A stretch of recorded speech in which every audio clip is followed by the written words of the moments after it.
Gender distinctions. There is a role that a man has in a marriage that is a protection.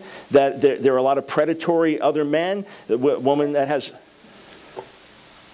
I was looking forward to a serious. I was honestly looking forward to a serious academic debate, not to hot air comments and laughing at serious statements. I think honestly, no insult intended. It degrades your position when you do that. It may score a few points with a few folks, but to others it degrades the seriousness of your position, if I can be utterly candid with you. Okay, go ahead and finish, Dr. Brown, please. Yeah, so the role of a man is ultimately, especially during times of pregnancy and childbirth and caring for babies that only a mother can do, of protection, of providing, that the role of a woman is going to be to have a tempering effect and domesticating effect on the husband. This is very common in relationships.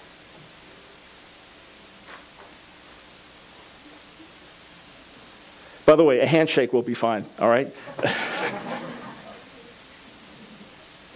All right, as you can see, debates can become contentious.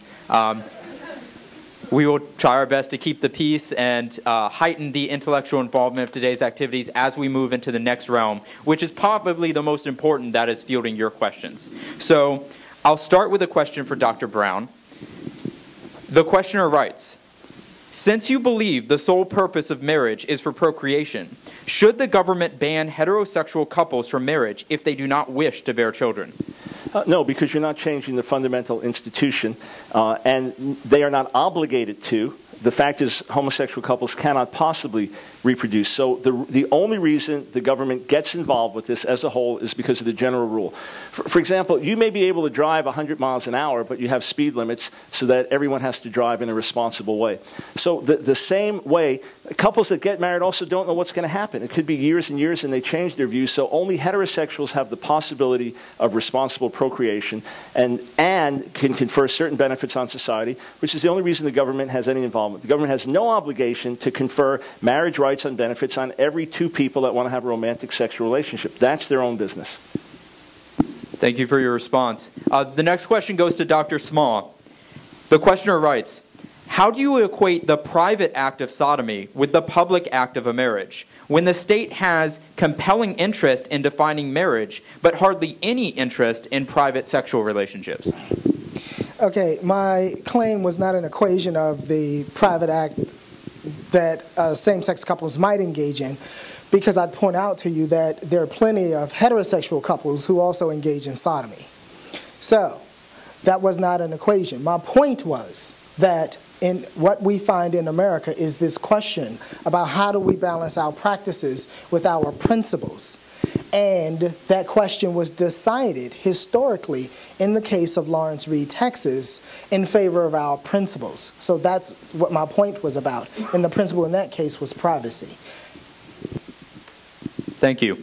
Dr. Brown, the saying goes, it takes a village to raise a child. And in today's society, with divorce rates as high as they are, most children have more than two parents. How can you condemn the justification of polyamory as a defense against gay marriage when children are being torn apart by divorce? So what we have is a sickness, and now we're adding to it, and somehow that makes it better.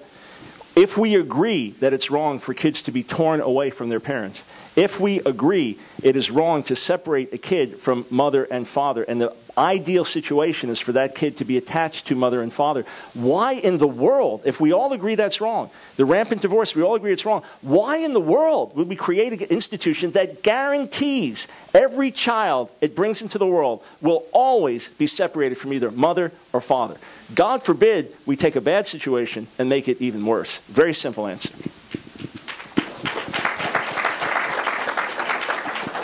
Thank you, Dr. Brown. Dr. Smaw, how is marriage a civil rights claim, specifically gay marriage? Isn't there a difference between one person wanting their personal rights versus two people in marriage wanting rights?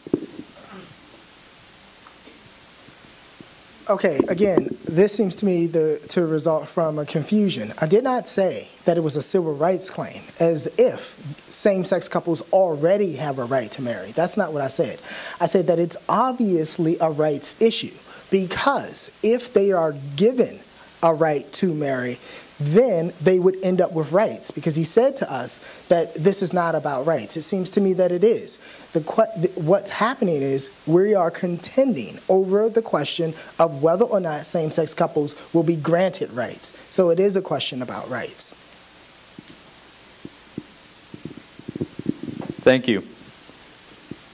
Dr. Brown, despite its current legal status, cloning allows the lack of need for male plus female. Of course, it would still bar homosexual men from bearing children, but what stops them from simply using surrogate mothers? Nothing's stopping anyone from using surrogate mothers, but the government doesn't have to call it marriage. It's happening all the time. There are homosexual couples using surrogate mothers. There are infertile couples having surrogate mothers. We still don't redefine marriage based on that. As for the cloning question, when that becomes a reality, I guess we can discuss it. I have no opinion on it at the moment because it's not a reality. But surrogate mothers, if people can do it legally, that's their prerogative. They're going to have to work out all the details of it. Most people can't afford to do that, which again just presents one of the problems that this is not the way we've been designed and how society functions. But fine, if a homosexual couple has a surrogate mother, and they may be very, very loving. They may be very devoted. That's not my issue. They may be more caring than a heterosexual couple. That's not the issue. The issue is that we don't redefine marriage based on that. It's very simple.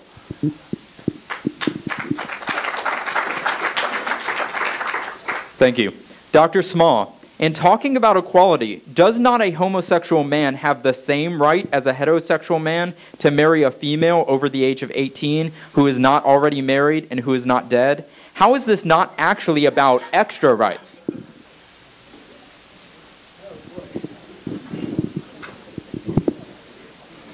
Yes, he does, I guess.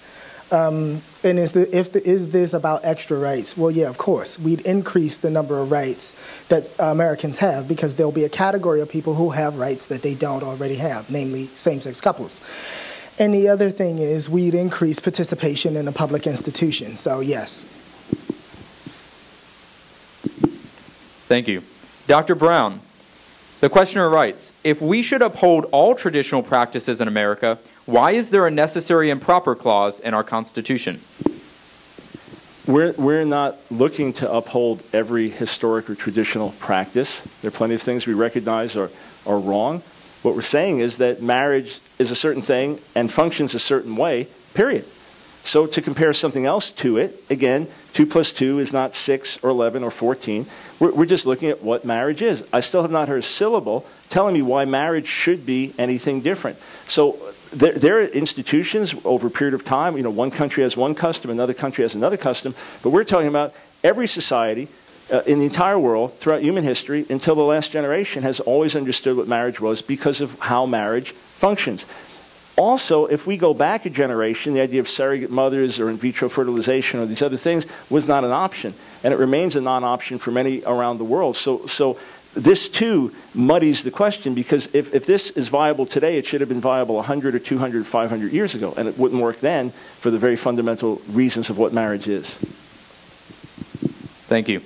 Dr. Smaw, what happens when the child of a surrogate mother, I believe this is a legal question, what happens when the child of a surrogate mother, via alternative methods, wants to know who their actual parents are? Okay, so I'll answer it in a legal way. Well, it would depend on the contract. That's it. Thank you. Dr. Brown, you said the state should give benefits to marriage because marriage benefits the state or society at large. But isn't it true that there are things that benefit the state or society which would still be immoral for the government to dictate? For example, forced labor for infrastructure jobs. This is not a utility calculus. It is an issue of rights. Well, no, it's not an issue of rights, because that's not what marriage is about. And we haven't heard a syllable telling us why it's an issue of rights. Marriage has a function in society. Here, listen. For all those that have a hard time with what I'm saying, which is fine. I mean, the more people that differ that are here, wonderful. But the more people just roll their eyes at what I say would indicate perhaps you haven't thought through what I'm saying. Think it through, understand it, and then argue with me. Then take issue with it. So because it's not a matter of rights, it's a matter about the purpose of marriage, and to compare marriage to forced labor, is there a comparison there? Again, the question doesn't deal with the issue. Marriage has a function in society.